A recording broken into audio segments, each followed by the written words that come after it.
Hi everyone, welcome back to Mallu Duo Diaries. ഞാൻ ഇന്നൊരു ചെറിയ ഇൻഫോർമേറ്റീവ് വീഡിയോ ആയിട്ടാണ് വന്നേക്കുന്നത്. ഇന്ന് ഞാൻ ഡിസ്കസ് ചെയ്യാൻ പോകുന്നത് എൻക്ലെക്സ് എക്സാമിന് മുമ്പുള്ള പ്രോസസ്സിങ്ങും അതിൻ്റെ സെവറൽ സ്റ്റെപ്സിനെയും കുറിച്ചാണ്. ഇപ്പോൾ കറൻ്റ്ലി US-ലോട്ടും കാനഡയിലോട്ടും ഓസ്ട്രേലിയയിലോട്ടും ഒക്കെ മൈഗ്രേറ്റ് ചെയ്യാൻ ആഗ്രഹിക്കുന്ന നഴ്സുമാർക്ക് വേണ്ട ഒരു റിക്വയർമെൻ്റ് ആണ് എൻക്ലെക്സ് എക്സാം. ഇതിൻ്റെ ബേസിക് ക്വാളിഫിക്കേഷൻ എന്ന് പറയുന്നത് GNM ആണ്.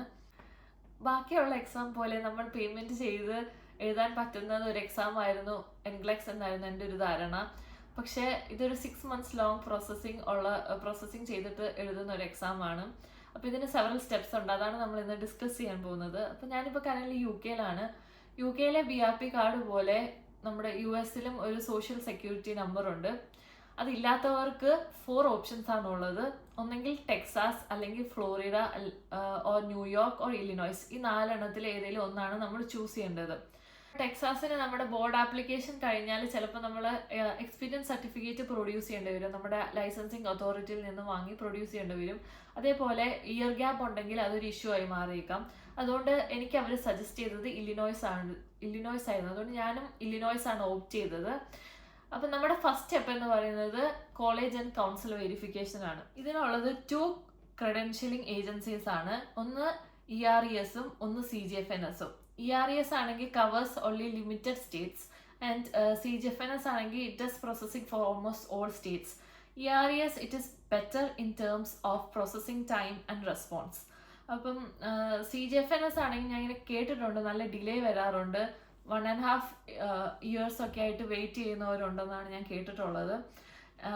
പക്ഷെ നമുക്ക് ഫ്യൂച്ചറിൽ വിസ സ്ക്രീനിങ് ആവശ്യമുണ്ടെങ്കിൽ CGFNS ആണ് ബെറ്റർ ഓപ്ഷൻ. അതുകൊണ്ട് തന്നെ ഞാൻ CGFNS ആണ് ചൂസ് ചെയ്തത്. ഈ CGFNS-ൻ്റെയും ERES-ൻ്റെയും പ്രോസസ്സിംഗ് ടൈം അവർ പറയുന്നത് 10 to 12 weeks ആണ്. പക്ഷേ CGFNS-ന് ഒരു ഗ്യാരണ്ടി ഇല്ല. ഞാൻ നേരത്തെ പറഞ്ഞ പോലെ ചിലപ്പം നല്ല ഡിലേ വന്നേക്കാം. ബട്ട് രണ്ടിൻ്റെയും കോസ്റ്റ് ഓൾമോസ്റ്റ് സെയിം ആണ്. നമ്മുടെ ആദ്യത്തെ സ്റ്റെപ്പാണ് കോളേജ് ആൻഡ് കൗൺസിൽ വെരിഫിക്കേഷൻ. അതായത് നമ്മൾ പഠിച്ചിറങ്ങിയ കോളേജിൽ നിന്നും പഠിച്ചിറങ്ങിയ കൗൺസിൽ, എൻ്റെത് കർണാടക നഴ്സിംഗ് കൗൺസിലായിരുന്നു, അവിടെ നിന്നുള്ള വെരിഫിക്കേഷൻ. അപ്പോൾ അതിനുവേണ്ടി ചിലപ്പോൾ നമുക്കൊരു CGFNS-ലോട്ടുള്ള ലെറ്ററും കുറച്ച് ഡോക്യുമെൻസും ആവശ്യമായിട്ട് വന്നേക്കാം. അതായത് നമ്മുടെ 4 കൊല്ലത്തെ 4 years-ൻ്റെ mark sheet, higher secondary, high school, ഇതിൻ്റെയൊക്കെ മാർക്ക് ഷീറ്റ് ആവശ്യമുണ്ട്. അപ്പം ഇത് റെഡി ഫോർ റിവ്യൂ ആകുമ്പോൾ തന്നെ നമുക്ക് ഫിംഗർ പ്രിൻറ്റിങ്, അതാണ് സെക്കൻഡ് സ്റ്റെപ്പ്. ഫിംഗർ പ്രിൻറ്റിങ്ങിന് അപ്ലൈ ചെയ്യാം. അപ്പോൾ ഫിംഗർ പ്രിൻറ്റിങ്ങിന് നമുക്ക് അടുത്തുള്ള പോലീസ് സ്റ്റേഷനിലോ അതോ ഇത് ചെയ്യുന്ന ഏജൻസിയിലോ പോകാവുന്നതാണ്. ഫിംഗർ പ്രിൻറ്റിങ്ങും ഡോക്യുമെൻസും ഒക്കെ അവർ അപ്രൂവ് ചെയ്ത് റെഡി ഫോർ റിവ്യൂ ചെയ്ത് അവർ ഇഷ്യൂ ചെയ്യുമ്പോൾ നമുക്ക് അടുത്തത് ബോർഡ് അപ്രൂവലിലേക്ക് പോകാം. ബോർഡ് അപ്രൂവലാണ് നമ്മുടെ 3rd സ്റ്റെപ്പ്. അപ്പോൾ അത് കഴിഞ്ഞു കഴിഞ്ഞാൽ നമുക്ക് ATTക്ക് അപ്ലൈ ചെയ്യാം. ATT എന്ന് പറയുന്നത് ഓതറൈസേഷൻ ടു ടെസ്റ്റ്. അപ്പം ATTയുടെ വാലിഡിറ്റി എന്ന് പറയുന്നത് ജസ്റ്റ് 6 months ആണ്. നമ്മൾ ATTക്ക് അപ്ലൈ ചെയ്ത് 48 to 4 weeks-നുള്ളിൽ ATT അപ്രൂവ്ഡ് ആവും. അപ്പം ATT അപ്രൂവ്ഡ് ആയി 6 months-നുള്ളിൽ നമ്മൾ എക്സാം എഴുതണം എന്നാണ്. കാരണം അതിൻ്റെ വാലിഡിറ്റി 6 months ഉള്ളൂ. ഇതാണ് അതിൻ്റെ 4th സ്റ്റെപ്പ്. ഇത് കഴിഞ്ഞാൽ നമുക്ക് എക്സാം ഷെഡ്യൂൾ ചെയ്യാം. ഞാൻ ഇത്രയും സ്റ്റെപ്സ് ഒരു ഏജൻസി വഴിയാണ് ചെയ്തത്. അപ്പം ഈ 4 സ്റ്റെപ്സും നിങ്ങൾക്കൊരു ട്രസ്റ്റ് ചെയ്യുന്ന ഒരു ഏജൻസിനെ ഏൽപ്പിച്ച് ഇത്രയും സ്റ്റെപ്സ് ചെയ്യാവുന്നതാണ്. ഇപ്പോൾ എക്സാമിനെ കുറിച്ച് പറയുകയാണെങ്കിൽ ഇത് കമ്പ്യൂട്ടറൈസ്ഡ് ആയിട്ടുള്ള ഒരു എക്സാമാണ്. നമ്മൾ ഓത്തറൈസ്ഡ് ആയിട്ടുള്ള ഒരു സെൻറ്ററിൽ പോയി എഴുതുക ചെയ്യുന്നത്. ഞാനത് പിയർസൺ വ്യൂ വഴിയാണ് ചെയ്തത്.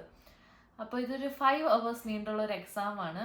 ഒരു ഓൾമോസ്റ്റ് 150 questions ഉണ്ടാവും. ഇതൊരു ഗ്രാഫ് പോലെയാണ്. നമ്മളിപ്പോൾ മുകളിലോട്ടാണ് പോയിക്കൊണ്ടിരിക്കുന്നതെങ്കിൽ നമ്മുടെ ക്വസ്റ്റ്യൻസ് ചിലപ്പോൾ അവർ ടഫാക്കി കൊണ്ടുവരും. എന്നിട്ട് നമ്മൾ ഓക്കെ ആണെന്നാണെങ്കിൽ ചിലപ്പം 85 questions ഓഫായി പോയേക്കാം കമ്പ്യൂട്ടർ. ഇനി നേരെ മറിച്ച് ഇതിങ്ങനെ വേരി ചെയ്തുകൊണ്ടിരിക്കുവാണെങ്കിൽ ചിലപ്പം നമ്മളിപ്പോൾ ഇപ്പം ആദ്യം ഒന്ന് മുകളിലോട്ട് പോയി പിന്നെ ആ ഗ്രാഫ് താഴോട്ടാണ് വരുന്നതെങ്കിൽ അപ്പോഴും ചിലപ്പോൾ 85 questions ഓഫായേക്കാം.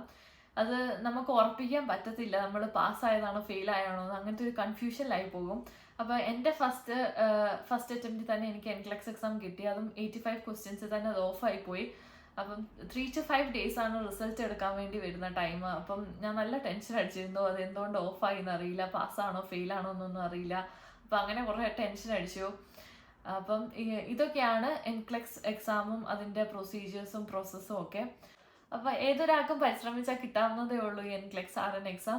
സോ എന്തെങ്കിലും ഗൈഡൻസ് വേണമെങ്കിലോ എന്തെങ്കിലും ഡൗട്ട്സ് ക്ലാരിഫൈ ചെയ്യാനുണ്ടെങ്കിലോ ജസ്റ്റ് ഒന്ന് കമൻറ്റ് ബോക്സിൽ ഇടുക. ഞാൻ പറ്റുന്ന അത്രയും എനിക്ക് അറിയുന്ന രീതിയിൽ നിങ്ങളുടെ ഡൗട്ട്സ് ഒക്കെ ക്ലാരിഫൈ ചെയ്യാം.